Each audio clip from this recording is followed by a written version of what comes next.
Ruggero Deodato, David Hess, who in all actuality don't like each other. So I'm kind of being the go-between here, making sure they don't tear each other apart.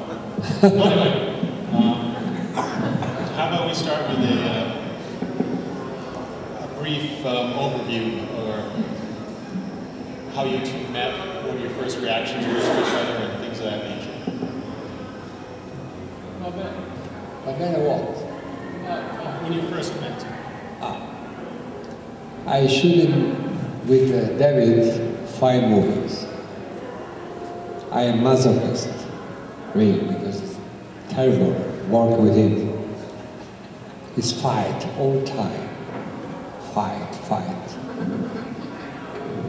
I said something, he said, no. You must do that. No. All time, no. I'll fight. One day this is big, you know, but then you make, oh, like that. It's like being stung by a fly. He came with me in Canary Island, in Costa Rica, in Italy, in Venezuela. He followed me. Oh. He followed me. Maybe he's faggot, I don't know. He followed me all the time. Maybe, I don't know. Probably was my son, because I don't remember doing that.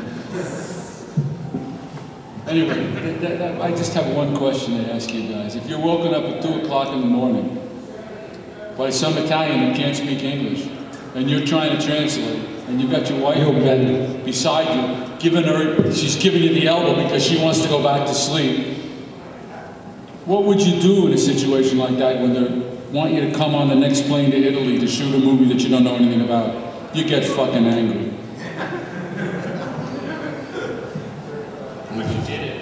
Then I stayed angry for 25 years. This is the agreement with me.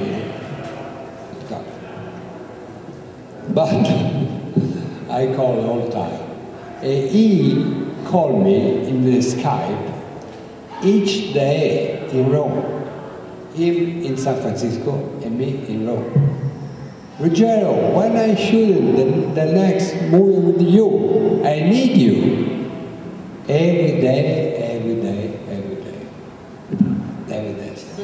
The thing is that you have to understand that that's an actor's job, to bug a director, to bug the producer. You got to, otherwise you don't have any work. It's that simple. So I mean, I know my job, but he doesn't know his. But it's okay. No, we're actually very good friends, if the truth be told. We just. It's half a joke, but in reality, I'm.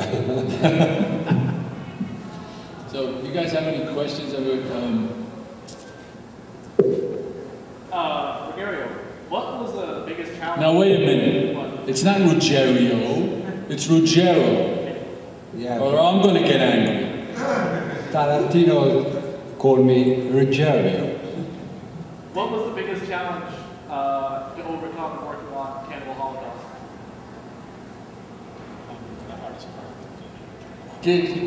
Molto difficile. Cannibal Holocaust. Che è difficile? Sì. No, I shot in 2 movies with the cannibal.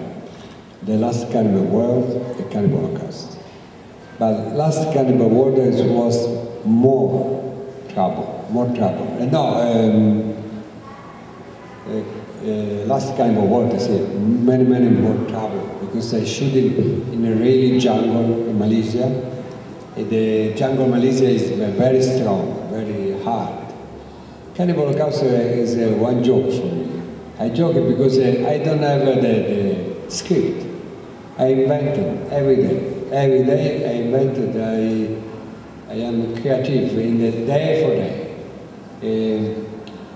I remember I send the rushes every day in Milan, because the producer sent the little piece, the movie, all world buy. Allora, the producer called me in Colombia, actually in Colombia, he said, kill something, kill everything, because the people buy everything you send me in Milan. Allora, for that, each day when I received this telephone, called me from them, I called the staff. I said, tomorrow we do the impalated women. Invented something that the art director said, oh, okay, tomorrow, call me. Let me show me what happened for impalated the women. He arrived in the morning with this joke, with this thing for impalated the women.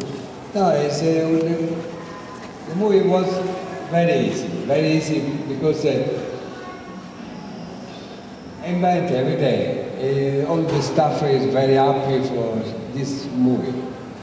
We live with each other with the Indians. It's very nice.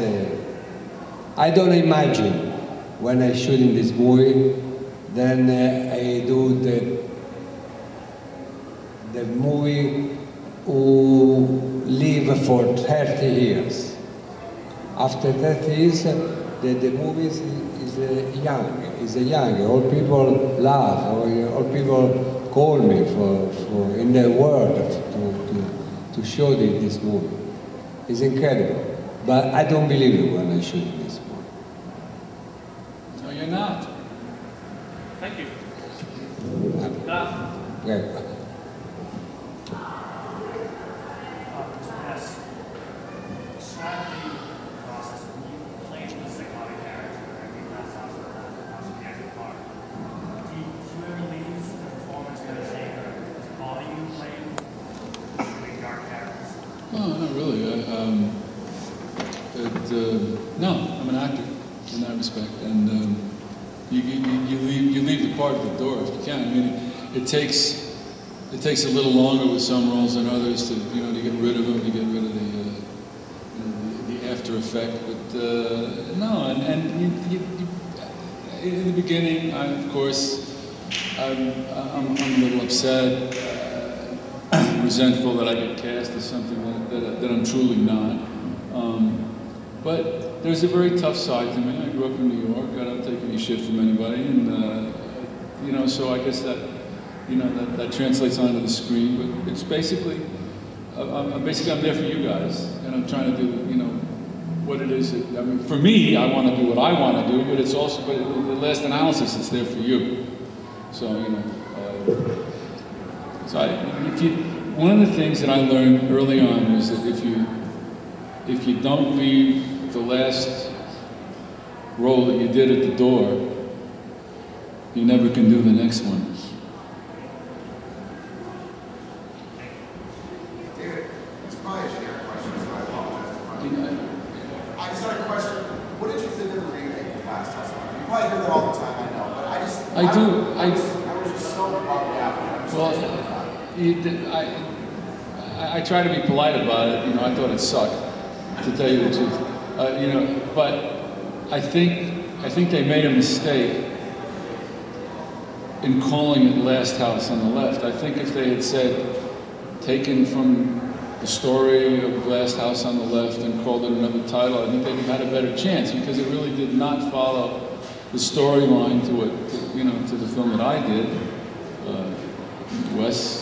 Wes's first film, actually. And, so I think if he'd been a little smarter, because I know he had his hand in it, they would have called it something different.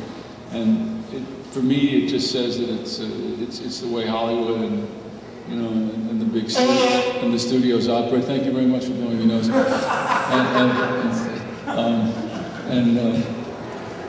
They're after the money. Ask him a question, will you? Come on. What are your thoughts on the golden age of Italian cinema, whether it be spaghetti westerns or